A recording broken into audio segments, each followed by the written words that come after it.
So I want you to imagine you're a driver, right? You're traveling at like 180 miles an hour. Which is just a terrifying speed to even process on a city street. Yeah. Exactly. And you turn the precision-engineered steering wheel of this multi-million-dollar machine, completely expecting the asphalt to save you. Right, to provide that crucial, basically life-saving grip. Yeah, but instead, the road itself literally explodes beneath you. I mean, it's just unthinkable. It really is.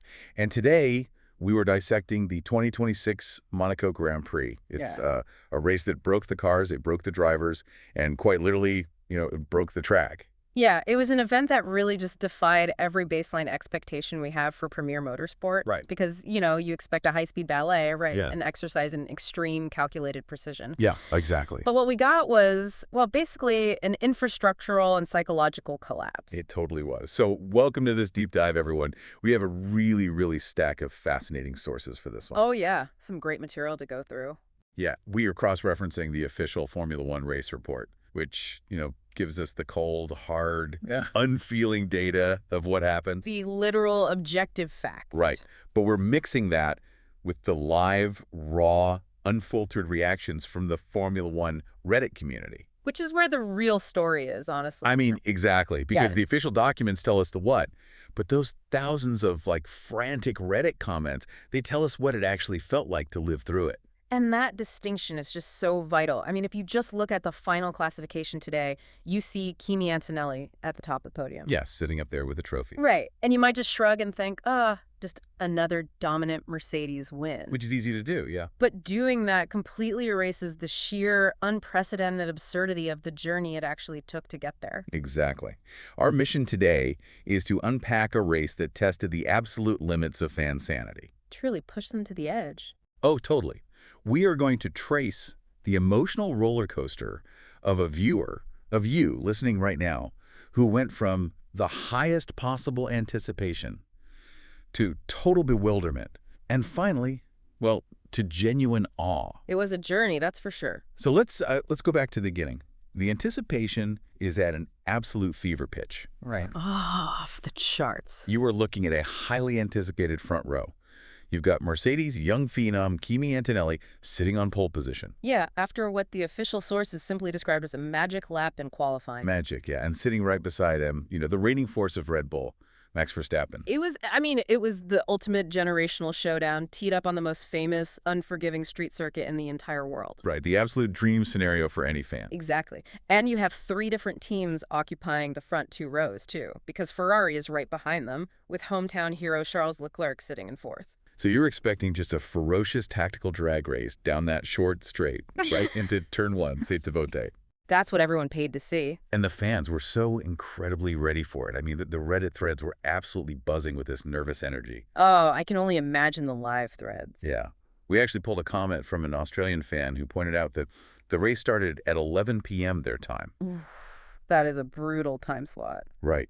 They said they stayed up until nearly 2 a.m., literally sacrificing their Monday morning just to watch this clash of the titans. That is dedication. It is. You brew the coffee, you settle into the couch, your heart is just pounding, you wait for the 5 red lights to illuminate one by one. And then they go out. Yeah, and what follows is like the most immediate, agonizing letdown imaginable. It really was.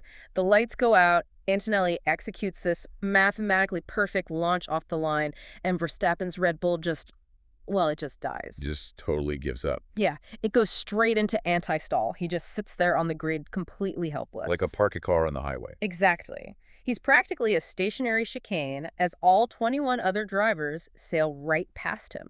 And he barely gets the car moving before having to return to the pits to become the very first retirement of the day, literally mere seconds into the event. Wait, I need to stop you there because honestly, I am struggling to understand the mechanical reality of that. Sure, it's pretty complex. Like, how does a machine built by some of the smartest aerospace and automotive engineers on the planet just, die on the grid. Right. What is actually happening inside the car when it goes into anti-stall? That is a great question because it's a term commentators throw around constantly, but they rarely actually explain the physics behind it. Right, we just hear the word and nod along. Exactly. So anti-stall is essentially this self-preservation software program. It's hard-coded into the car's engine control unit, or the ECU. Okay, so it's a computer thing. Yes.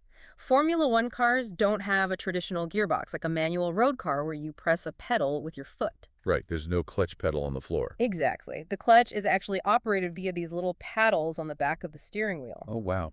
Okay. So when a driver is launching off the line, they are trying to find the exact, and I mean exact, millimeter of bite point on that clutch paddle. Just to get it moving without spinning the tires. Right, because they are trying to transfer nearly 1,000 horsepower to the rear wheels without, spinning them completely out of control. So it's this incredibly delicate balancing act, right, between human touch and just raw, violent power. That's the perfect way to put it. But if the driver drops the clutch paddle too fast, or if the revs of the engine drop too low, Like how low? usually below around 4,000 RPM, if it hits that, the engine is at massive risk of violently stalling out completely. Oh, and they can't just turn the key to start it back up, right? Exactly. If an F1 engine stalls on the grid, it cannot be restarted by the driver. They don't have starter motors on board to save weight. So his race would just be over right there. It would be over, and worse, they'd be sitting ducks for a massive rear-end collision with 20 cars behind them. That is terrifying. So to prevent that, the moment the ECU detects the RPMs plummeting toward that fatal threshold, the anti-stall software aggressively intervenes. Like it takes over from the driver. Yes. It automatically pulls the clutch back in, completely disengaging the engine from the wheels just to keep the engine alive. Wow. So the car is basically screaming, I'm about to choke, I'm cutting the power to save my own life. Precisely. It saves the engine, but it completely, absolutely kills your momentum. Because you're just coasting now. Right. And by the time the driver recalibrates, pulls the paddle again, and tries to launch a second time, maybe 3 seconds have passed. Which is nothing in normal life. But in Formula One, 3 seconds on the starting grid is an eternity. 21 cars blow past you at 150 miles an hour. That makes total sense mechanically. But zooming out to the race itself, Verstappen was just 1 car out of 22. Right. So how does losing the guy in second place completely rewrite the tactical narrative for the remaining 21 cars on literally the very first lap? Well, that comes down to the aerodynamic realities of modern Formula One.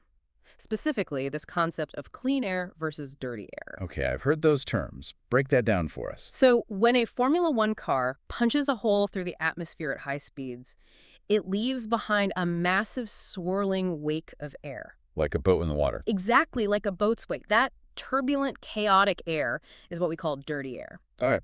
Now, if you are driving directly behind that leading car, your own aerodynamic surfaces, so your front wing, your floor, they can't grip the air properly because the air is all chopped up and chaotic. You lose grip. You lose a massive amount of downforce, and when you lose downforce, your car slides around more in the corners. And sliding means friction. Right. When your car slides, your tires overheat, and they degrade incredibly rapidly. Ah, so it's not just about losing top speed. It's fundamentally about tire preservation. That is exactly it. Now think about the strategic pressure Verstappen usually applies just by existing in someone's rearview mirrors. He's relentless. Exactly. If Verstappen is in second, hounding Antonelli, Antonelli has to drive defensively. He has to push harder and use up his own tires just to stay ahead and block him. Yeah. But the moment Verstappen's anti-stall kicks in, Antonelli is suddenly handed the ultimate Monaco gift. Clean air. Miles of completely clean, undisturbed air. He doesn't have to defend. He doesn't have to compromise his racing lines. He can just meticulously manage his tire temperatures and his pace from lap 1. And what about Ferrari? Because Lewis Hamilton and Charles Leclerc inherit second and third place instantaneously, You right? see, yeah. So why couldn't they apply that same pressure to Antonelli? Because they were essentially blocked by the physical nature of the track itself. Oh, because Monaco is so tight. Right. Monaco is so famously narrow that unless the leader makes a catastrophic error, passing is basically impossible. Yeah, there's just no room to get alongside. So Hamilton and Leclerc are fast, but they are now stuck in Antonelli's dirty air.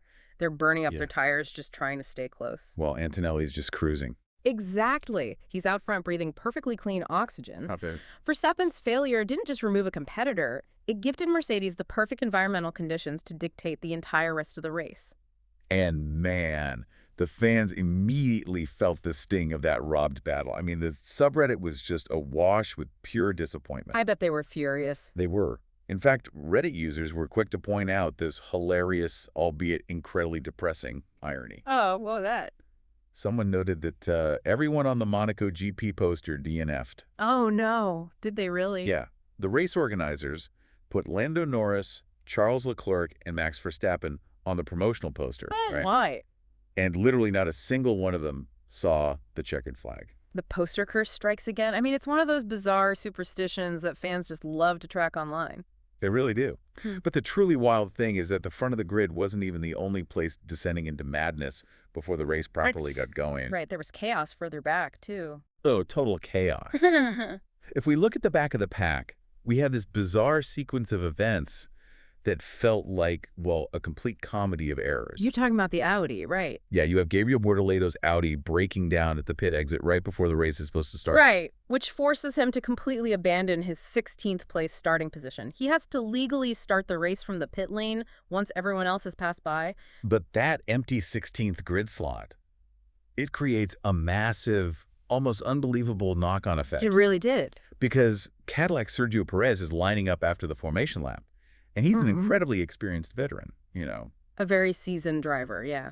But he looks ahead, sees the empty space where Bortoledo should be, gets completely confused, and accidentally drives his Cadillac straight into Bortoledo's empty slot. Which is just an astonishing mental lapse. Right. He essentially gifted himself an accidental two-place advantage on the starting grid, moving up into a spot he didn't even qualify for. Wait, I have to ask, how does he even make that mistake? It seems crazy from the outside. Right, because doesn't he have his race engineer, like, screaming in his ear, telling him exactly where to park? You would definitely think so, but the formation lap procedure is highly, highly regulated by the FIA. Oh, they aren't allowed to talk. Radio communication is severely restricted on the formation lap. The goal is to prevent teams from coaching drivers on clutch bite points and track grip levels. So they have to figure it out themselves. Exactly. The drivers are largely on their own out there. So they use visual markers. Usually, they just look for the rear wing of the car they're supposed to be behind. Okay, that makes sense. But when that specific car is missing, the primary visual cue is just gone. And they panic. It's a moment of intense cognitive overload. I mean, you are managing tire temperatures, brake temperatures, complicated engine modes, and simultaneously trying to find a painted yellow box on the ground. Wow, strapped into a rocket ship. Right. Perez just saw an empty box, his brain glitched, and instinct took over. He parked in it. But the stewards, they noticed that immediately, right? Yeah. Instantly. Because, you know, it's not just a guy in a tower with a pair of binoculars anymore. Thank goodness for that. Right.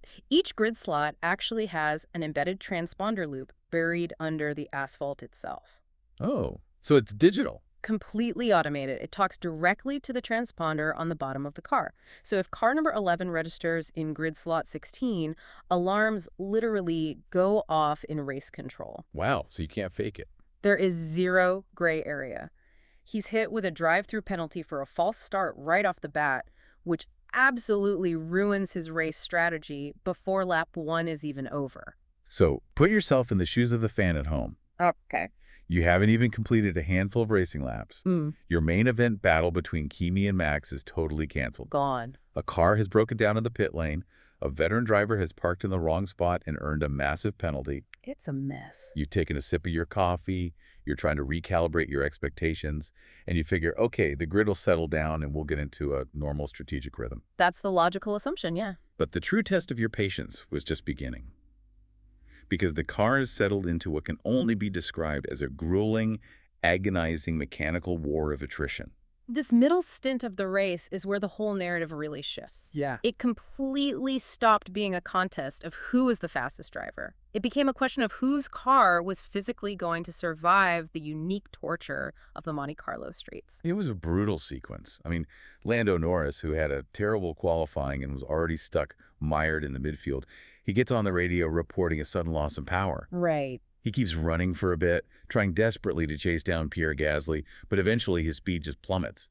McLaren has to order him to retire the car. And it was the first time all season he hasn't scored points, which is a huge blow for them. Huge. And the carnage just continued from there. Valtteri Bottas had been plagued by brake issues in his Cadillac literally all weekend. Yeah, they couldn't get it sorted. And during the race, those issues finally proved fatal to his car's performance, forcing him to retire too. Then Ollie Bierman also had to box and retire his car after taking early front-wing damage that just completely ruined his aerodynamics. Let's actually talk about those brakes for a second, because that's another thing we hear about but rarely truly understand. Please do, because why do Formula One brakes just fail? Don't they use these advanced carbon materials specifically so they don't break? They do use carbon composite brake discs, which, are absolute marvels of modern engineering. They can generate incredible neck-snapping stopping power. Right. But they have a massive vulnerability, which is their thermal operating windows. Meaning they only work at certain temperatures. Exactly. Carbon brakes actually only work efficiently when they are incredibly hot, usually between 400 and 800 degrees Celsius. That is insanely hot. It is. However, if they get too hot, say exceeding 1,000 degrees for extended periods, the carbon literally begins to oxidize. Wait, what does that mean? It means it reacts with the oxygen in the air and essentially burns itself away. The disc physically shrinks, the surface glazes over, and you experience what's called brake fade. Oh, no. Yeah. You press the pedal at 150 miles an hour and absolutely nothing happens. That is pure nightmare fuel. It really is. And at a track like Monaco, where you are constantly braking from high speeds into incredibly tight 90-degree corners. With walls everywhere. Exactly. And with very little straight line running to cool the brakes down with fresh air, the thermal management is just a total nightmare for the teams. Okay, so driving around narrow streets with walls everywhere and realizing your brake pedal is getting soft. That's terrifying. It's the ultimate fear for a driver. But as dramatic as those retirements were, the absolute peak of this middle stint madness centered around Red Bull's Isaac Hadjar. Oh, the Hadjar train. Yes. And this is where the fan frustration on Reddit really genuinely started to boil over into pure anger. I remember reading those threads. They were losing it. Hadjar is running up in the top 5, putting in a solid drive, but suddenly he gets on the radio sounding completely panicked. Right. He tells the team he's lost first gear, he's losing power, and then he explicitly says he feels like the engine's going to explode. What's deeply fascinating here is how this isolated mechanical issue perfectly crystallizes the inherent absurdity of the Monaco track layout. Oh, absolutely. Because you have Isaac Hadjar driving a functionally broken RB22. I mean, he's missing gears, which means his acceleration out of those super slow corners is massively compromised. He can't get out of his own way. Right. And he's down on power, so he has no top speed on the straights. He is desperately nursing a dying machine. Yeah. And right behind him, literally filling his mirrors, is George Russell in the Mercedes W17. A car that we already know from Antonelli's performance at the front is incredibly fast and totally dialed in. Exactly. Russell even gets on his radio and tells his team with total confidence that he has at least 1 second per lap of extra pace in hand if he were just in clean air. 1 second a lap is huge in F1. It's a lifetime. He even points out to his engineer that he can visibly see Hadjar's front left tire is graining badly. So Russell sees the weakness. He sees it all. Russell has every single measurable performance advantage you can possibly have in motorsport. Yet because they're at Monaco, Russell simply cannot pass him. Okay, wait, another technical concept to unpack here. Sure. What does it actually mean when a driver says a tire is graining? I always imagine it just means it's like wearing down and getting bald. It's actually much more chaotic and destructive than just wearing down smoothly. Oh, really? Yeah. Graining happens when the surface of the tire gets too hot relative to the core of the tire, or when the tire is sliding sideways across the track surface too much. Okay. The immense friction causes the rubber to physically tear away from the tire. Like chunks flying off. Well, here's the crazy part. Instead of flying off into the air, the extreme heat causes those little torn chunks of rubber to melt and stick right back onto the surface of the tire. Oh, wow. So it's not getting smooth, it's getting lumpy. Yes. Imagine taking a perfectly smooth pencil eraser and rubbing it violently on a desk until you have all those little rubber shavings. I know exactly what you mean. Now imagine those shavings melting and gluing themselves back onto the eraser. That sounds terrible for grip. It is. When a tire grains, the driver is no longer driving on the smooth, engineered surface of the slick tire. They are driving on a constantly shifting, lumpy layer of melted rubber beads. That makes so much sense. And that drastically reduces the contact patch with the road, Yeah. which causes massive loss of grip, which leads to more sliding, which creates more heat, which creates more graining. It's a vicious cycle. So Hadjar is down on power, missing a gear, and essentially driving on melted marbles. Exactly. And Russell still can't get past him. I mean, the Reddit threads were absolutely pulling their hair out watching this. It was excruciating television, It honestly. really was. You've got fans staring at the broadcast, seeing Russell practically glue his front wing to Hadjar's gearbox through the Nouvelle chicane, lap after agonizing lap to absolutely no avail. Because track position is king in Monte Carlo. It is a fundamental, unbreakable truth of the sport. Yeah. The track is so narrow and the braking zones are so short and bumpy that there's simply no physical space to put a car alongside another unless the leading driver makes a massive, catastrophic error. Which Hadjar wasn't making, despite the broken car. Exactly. And seeing this principle applied so extremely, where a totally healthy, dominant car is completely trapped behind a wounded, limping one, it really tests a viewer's patience. And it sparked a massive debate among the fans online about the state of the sport itself. Oh, of course it did. Because remember, we are talking about the new 2026 regulations here. We pulled a comment from the sources where a fan had explicitly hoped these new regulations would, quote, give us a decent Monaco race for once. Because the stated goal of almost every major aerodynamic regulation change over the last decade is to allow cars to follow each other more closely and encourage overtaking. Right. The fans were totally sold this idea that the 2026 cars would fix the Monaco problem. But they didn't. No. Watching this train of cars stuck behind a broken Red Bull, it just felt like the exact same old frustrating Monaco parade we've seen for years. It was a very familiar brand of pain for the fans. Totally. The fans are sitting there 1 a.m. in Australia watching a high-speed traffic jam. Even Lewis Hamilton, who is up in second place, is on the radio complaining that his rear tires are too hot and degrading fast from being stuck in Antonelli's dirty air. But he can't do anything about it. Nothing. Russell's trapped, the tires are melting, the cars are heavy, and all that pent-up kinetic energy wasn't just stressing the drivers. No, it definitely wasn't. It was stressing the physical street beneath them, Yeah. which is why the race suddenly and violently shifted gears. This is where the event truly transitions from a frustrating strategic stalemate into just pure, unprecedented chaos. It starts with Lance Stroll. He's running outside the points in his Aston Martin, and he loses the rear of the car at the final corner, Anthony knows. He snaps around and crashes right into the barrier. The safety car is immediately deployed, which instantly triggers a massive flurry of pit stops. It's the classic Monaco shakeup. A late safety car is essentially a golden ticket. Because you lose less time in the pits, right? Exactly. It allows everyone to dive into the pits for fresh rubber without losing the massive 20-plus seconds they normally would under green flag conditions, simply because the rest of the pack is circulating so slowly. It's a huge strategic opportunity. And the pit lane goes into absolute overdrive. Hamilton pits. Piastri pits. Mercedes tries to pit race leader Antonelli, but disaster strikes. They get stuck changing his left rear tire. Oh, the wheel nut issue. Yeah. The wheel nut won't thread properly. The delay eats massively into his 30-second lead. That's a heart-stopping moment for the team. Totally. Suddenly, the tension is ramping right back up. The safety car pulls in, the fans lean forward, the heart rate spikes.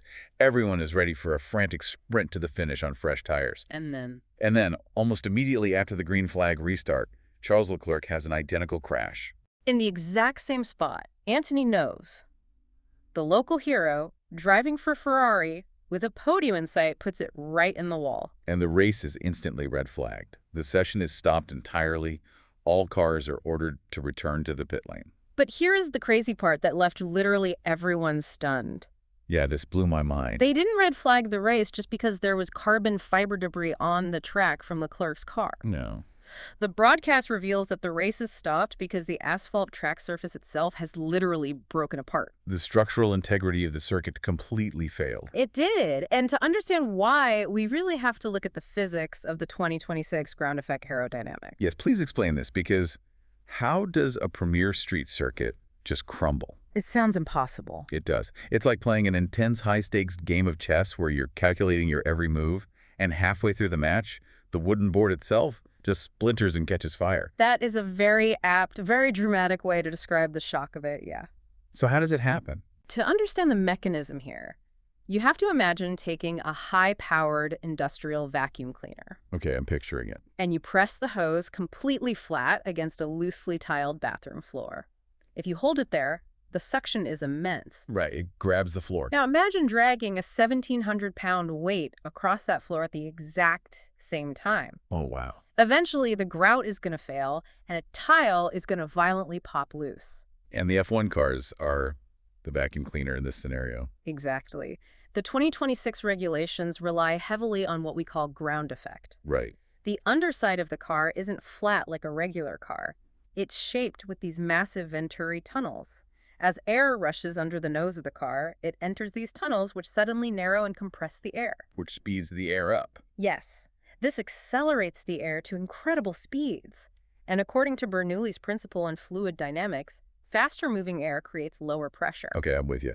So the car literally creates a massive vacuum underneath itself, sucking the car down onto the road with thousands of pounds of force. Yeah. That's how they can take corners so insanely fast without flying off the track into the barriers. Right.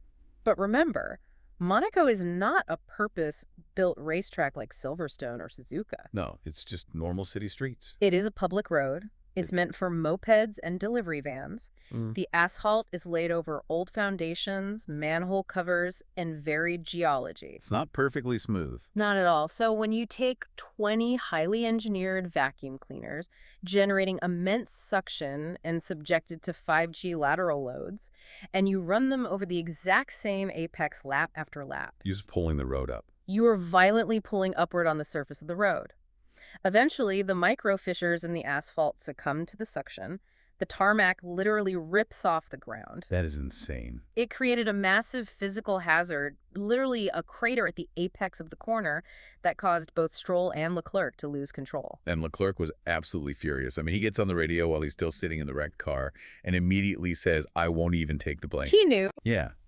He knew instantly that the track had betrayed him, not his own driving skills. Which is incredibly rare contextually, if you think about it. How so? Well, these drivers are usually the first to hold their hands up and apologize to the team if they miss a braking point or carry too much speed. Yeah, they usually say, sorry, guys, my fault. Exactly. So for Leclerc to instantly, forcefully declare his innocence on the radio, it tells you just how catastrophic and unexpected that surface failure was from inside the cockpit. It's a shocking infrastructural failure for a venue that prides itself on, luxury, wealth, and precision. It's embarrassing for them. Extremely. And for the fans, this red flag acts as a massive, jarring reset button on the entire race. But it wasn't a clean reset where everyone just catches their breath and regroups. Not at all. It was a catalyst for utter exasperation and confusion. Total confusion. I mean, the host on the Formula One Reddit live feed, one of the actual moderators, actually had to pin a comment to the top of the board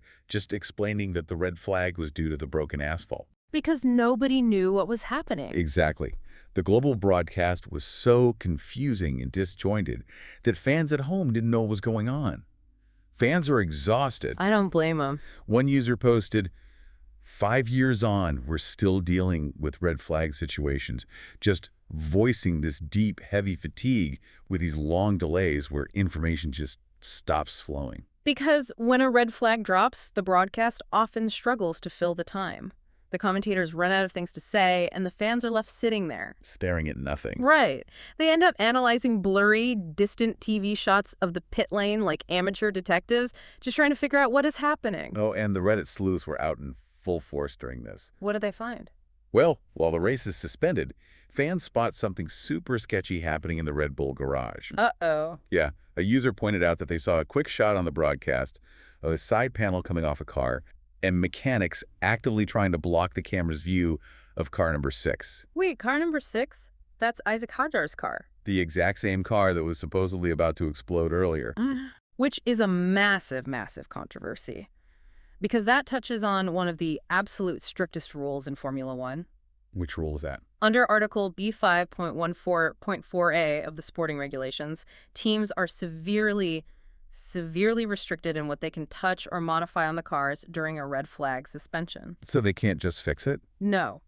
A red flag is essentially supposed to be a state of suspended animation. Okay. You can change tires, you can adjust the front wing angle slightly, and you can repair minor, obvious collision damage. But You absolutely cannot start pulling off bodywork to diagnose or fix an internal engine or gearbox issue without incurring massive penalties. So if Hadjar's gearbox is failing, they aren't allowed to just, pop the hood and fix it while the race is stopped. Exactly. If they change a fundamental part under a red flag, they would likely be forced to start from the pit lane, or they'd take a severe time penalty. Wow, and the stewards actually caught wind of this and had to investigate it during the red flag. They did. They have to police that very aggressively. The official F1 report notes that when the Red Bull mechanics were queried by the FIA officials about their work, they immediately stopped and reverted the car to its previous state without actually replacing any parts. Interesting. But it felt incredibly shady to the viewers watching at home. It raises immense suspicion. I mean, Hadjar had been complaining all race about a dying engine and losing gears. Right. And then suddenly, under a red flag, mechanics are swarming the car, pulling panels and trying to hide their actions from the TV cameras. It adds this huge layer of procedural drama and perceived foul play to an already chaotic situation. And speaking of broadcast drama, the fans were also fiercely complaining about the commentary feed during this endless delay. Oh, they always do during red flags. Yeah, one user specifically begged to know why the broadcast network couldn't have rescheduled Jolyon Palmer's flight so they didn't have to be saddled with Juan Pablo Montoya for the post-race show. Oh, wow. They were really getting picky. The fan frustration wasn't just about the race anymore. It was bleeding into every single aspect of the viewing experience. But, while the fans were venting online about commentators and sketchy mechanics, race control was extremely busy behind the scenes. They were? They were reviewing telemetry and camera footage, and this red flag pause gave them the time to unleash a storm of penalties that would fundamentally alter the podium and, frankly, mentally break several drivers. Which brings us to the next phase of this saga, the tale of two Mercedes. This is a wild contrast. Because as the track is finally patched with quick-drying cement and the race resumes, the contrast between the two teammates at Mercedes, Kimi Antonelli and George Russell, is nothing short of staggering. It really is the ultimate dichotomy of top-tier motorsport. On one side of the Mercedes garage, you have absolute perfection. On the other, just a complete unraveling. Let's look at Antonelli first. He has driven flawlessly all day. Not a foot wrong. He avoided the early grid chaos with Max. He navigated the agonizing traffic. He survived the safety car tire fumble by his pit crew without losing his cool. And he leads the pack away cleanly after the red flag restart. A totally mature drive from a young guy. Completely. He is completely in the zone, eventually securing his 5th consecutive race win and massively extending his championship lead. And if we connect this to the bigger picture, you have to look at the gaps Antonelli was pulling earlier in the race. Right before all the safety cars. Yeah, before that first safety car, he had built a near 30-second gap over Lewis Hamilton's Ferrari. That is absurd. It is. That data tells us the Mercedes W17 car is brilliantly designed and incredibly fast in clean air. Which, honestly, only serves to highlight the painful, glaring reality of George Russell's nightmare of a day. It really does. The team gave him a rocket ship capable of winning by half a minute, and he ended up tumbling into the abyss. Russell's downward spiral really gained momentum during that frustrating middle stint trapped behind Hadjar, as we talked about. Yeah. But the penalties levied by the stewards during the red flag were the final crushing blows.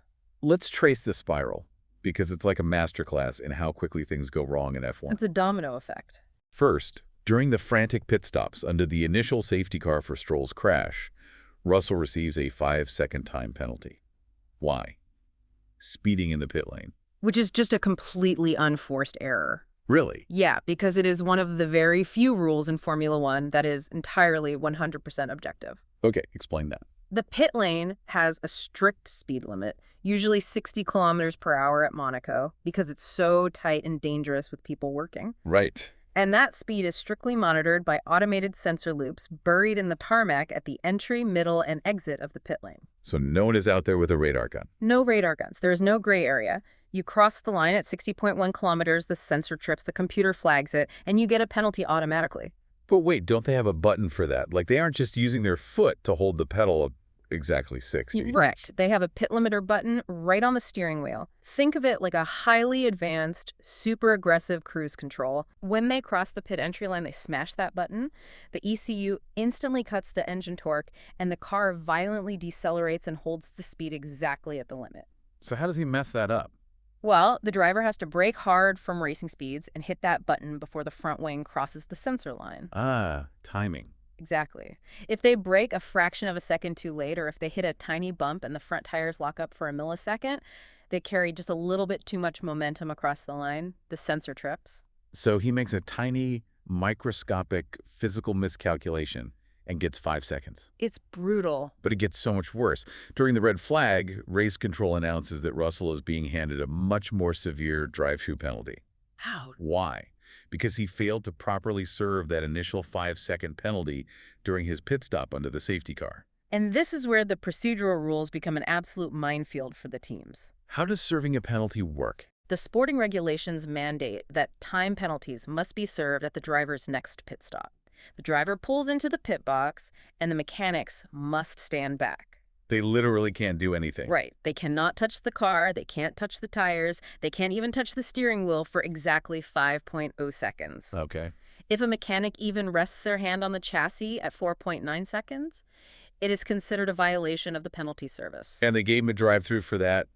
And, I mean, the Reddit community was brutally honest in their assessment of Russell's mental state at this point. Oh, they don't hold back. They really don't. Fans are watching him sitting in the car during the red flag on screen, and one user noted he had that, quote, Hamilton-Ferrari depression look. Oh, man. Just staring into the void. Literally just staring into the middle distance. Another user simply commented that Russell has officially turned into Bottas, meaning he's been relegated to the prominent suffering number 2 driver role behind a young, untouchable superstar. Cooked mentally was another phrase that stood out from the fan reactions, and you can completely understand why. Yeah, it makes total sense. He was trapped behind Hajar's broken car for half the race. His tires are graining. He finally gets a strategic break with the safety car, dives into the pits, and then it's all completely undone by pit lane infractions and procedural botches. But the fans were also debating who was actually to blame for that botched penalty service. Right. Was it the team or him? Exactly. Was it the pit crew's fault for not waiting the full 5 seconds, or was it Russell's fault? One Reddit user pointed out Russell should not complain about the team. They told him not to pit, and he pitted anyway. They weren't ready for him. And if that's true, it points to a massive breakdown in communication and trust between the driver and the pit wall in the heat of a safety car deployment. Yeah, total chaos. Because if the race engineer screamed, stay out, and Russell, in a panic to get fresh tires, dove into the pit lane anyway, the mechanics literally wouldn't have been ready. They wouldn't even be out there. Right. They'd be scrambling out of the garage with blankets and tires.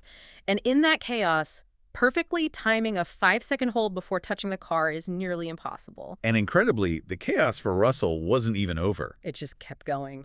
On the late race restart after the red flag, as Russell drops back to serve his drive-through penalty, he intentionally slows down to create a gap. Okay. This backs up the pack behind him, and this creates a massive accordion effect traffic jam heading into the hairpin. The hairpin at Monaco, currently known as the Fairmont hairpin, is the absolute slowest, tightest corner in all of Formula One. It looks so slow on TV.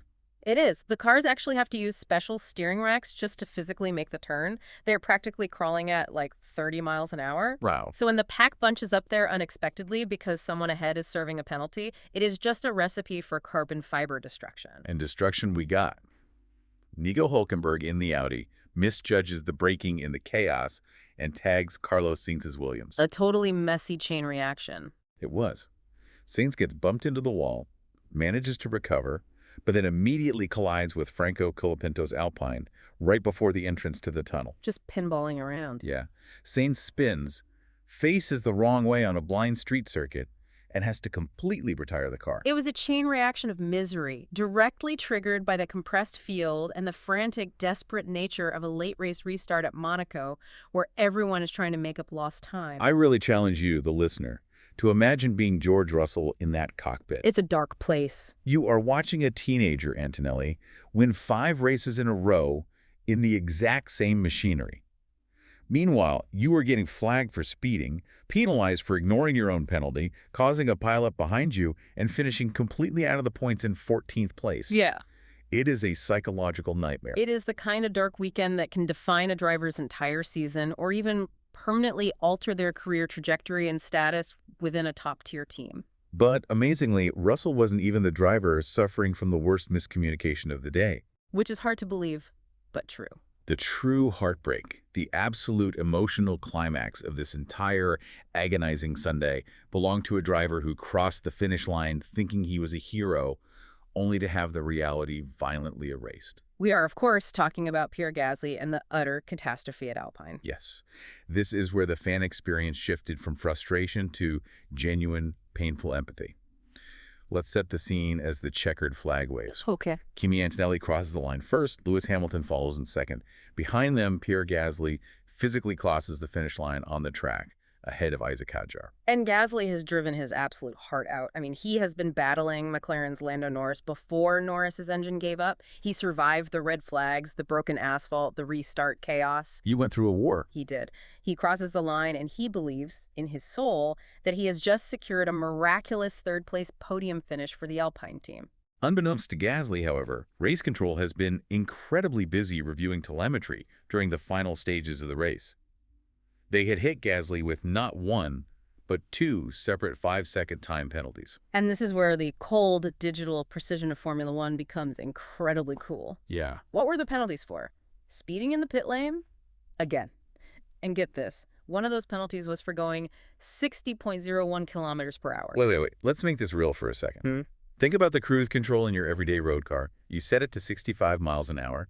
It fluctuates by 1 or 2 miles an hour just going over a slight hill or feeling a gust of wind, right? Yeah, constantly. Now imagine trying to hit exactly 60.0 kilometers per hour in a 1,000 horsepower rocket ship using a manual pit limiter button while simultaneously unbuckling your visor, adjusting your brake bias, and checking your mirrors. It's an impossible task. If you are off by a margin thinner than human hair, 0.01 kilometers per hour, you lose a podium. It is a staggering level of intolerance from the FIA.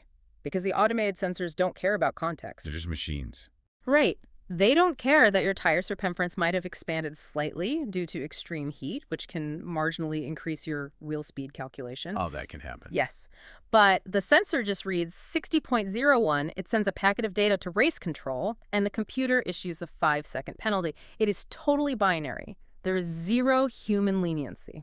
So Gasly has 10 total seconds of penalties added to his final race time the very moment he crosses the finish line. Heartbreaking. Because of this mathematical adjustment, Red Bull's Isaac Hadjar, the exact same driver who nursed a dying, broken car with no first gear, driving on melted marbles all afternoon, he inherits third place. The irony is rich. Gasly instantly plummets down the final classification timing screens from third all the way down to 7th place. The physical reality of the cars on the track completely betrayed the official digital timing screens. But here's the part that absolutely broke the internet and incensed the fans.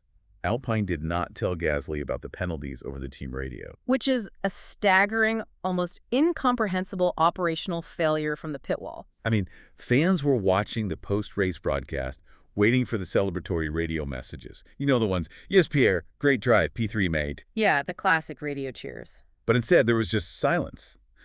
They watched Gasly toll into the pits, get out of the car, take off his helmet, completely expecting to be ushered to the podium holding room, and instead, he finds out he was 7th by looking up at the FOM official television feed screens hanging above the garages. I mean, just imagine the emotional whiplash of that exact moment. It makes me sick to think about. The massive adrenaline dump of a hard-fought Monaco podium instantly replaced by the cold, hard data of a television monitor just telling you that you are 7th. Why wouldn't the team tell him? Is it possible the race engineer just didn't know? It's highly, highly unlikely the engineer didn't know. The penalties flash instantly on the timing screens that every single team is bolted to their pit wall. So they saw it. They almost certainly saw it. It raises critical, almost disturbing questions about Alpine's internal psychology. Were they afraid to tell him because they didn't want him to overdrive the car trying to build a 10-second gap, potentially crashing? Oh, like they didn't trust him? Right. Did the communication system fail? Or was it just sheer incompetence?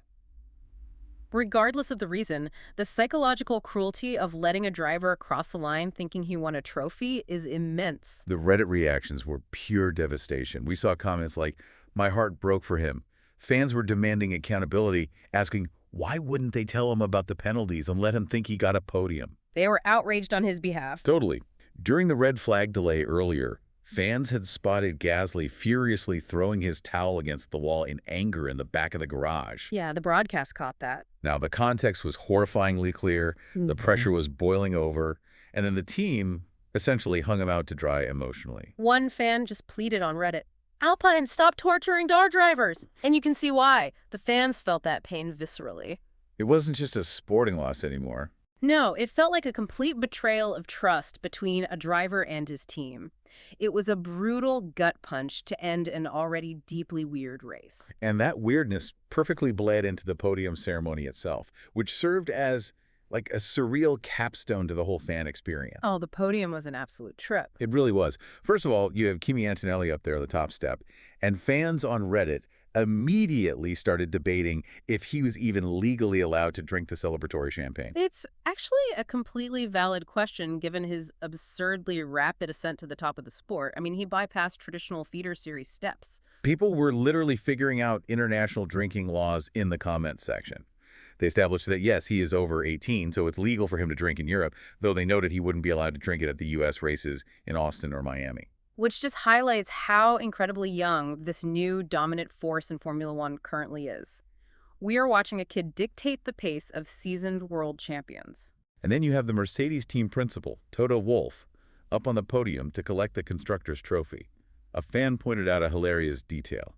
Toto was visibly holding back, basically hiding in the corner, waiting to spray his champagne until the very last second so he wouldn't get hit by the drivers. A very calculated veteran move from a man who has stood on a lot of sticky, champagne-soaked podiums over the years. But there was also a heavy dose of nostalgia mixed in with the weirdness of the moment. Fans noted the anthems. Ah, yes. The German and Italian anthems. Yeah, hearing the German national anthem played for the winning Mercedes constructor, followed immediately by the Italian national anthem played for Antonelli. It gave longtime viewers massive flashbacks. Because that was the Schumacher soundtrack for years. Exactly. It was the exact anthem combination played for years during the dominant Michael Schumacher Ferrari days. It felt wrong because it was Mercedes this time, but also strangely, comfortably familiar to the veteran fans. It was a podium that just perfectly encapsulated the jarring reality of the entire Sunday. A mix of youthful, untouchable dominance from Antonelli, veteran relief from Hamilton securing second for Ferrari, and absolute bewildered shock from Hadjar, standing on the third step in a Red Bull he thought was going to explode an hour earlier. Which brings us to the end of this incredible, exhausting saga. As we wrap up this narrative, I think it's really important to reflect on what this meant for the fans sitting at home on the couch. For you listening, this wasn't just a race. It was a grueling endurance test. It tested your understanding of the complex rulebook, your faith in the physical track integrity, and your sheer emotional bandwidth as a sports fan. Exactly. You tuned in for the sleek, high-speed ballet of Formula One cars weaving gracefully through the glamorous streets of Monte Carlo. But you ended up staying for the bizarre drama of crumbling asphalt vacuums, secret pit lane speed sensors triggering penalties by 1/100 of a kilometer per hour, and agonizing radio silences from the pit wall that completely broke a driver's heart. It was a stark reminder that in top-tier motorsport, the environment, the physics, and the regulations are just as much a competitor as the other 20 drivers on the track. But as we close out this deep dive, I want to leave you with one final provocative thought to ponder as we look ahead to the rest of the 2026 season. Think about this. Kimi Antonelli just won his 5th race in a row. Unbelievable streak. He did it at a track literally known to physically and mentally break seasoned veterans. And he did it while remaining completely perfectly insulated from the chaos, the penalties, and the mechanical failures that were consuming multiple world champions right behind his gearbox. Which raises the ultimate question. As we enter this new era of Formula One, is Antonelli simply driving a functionally faster race car? Or are we witnessing a fundamental generational shift? Are we seeing a new breed of driver where the traditional mental pressures, the tactical mind games, and the psychological weight of Formula One simply do not apply? It's like he's playing a completely different video game, while everyone else's console is glitching out, overheating, and crumbling to pieces. Definitely something to chew on before the grid lines up again. Thanks for taking this deep dive with us.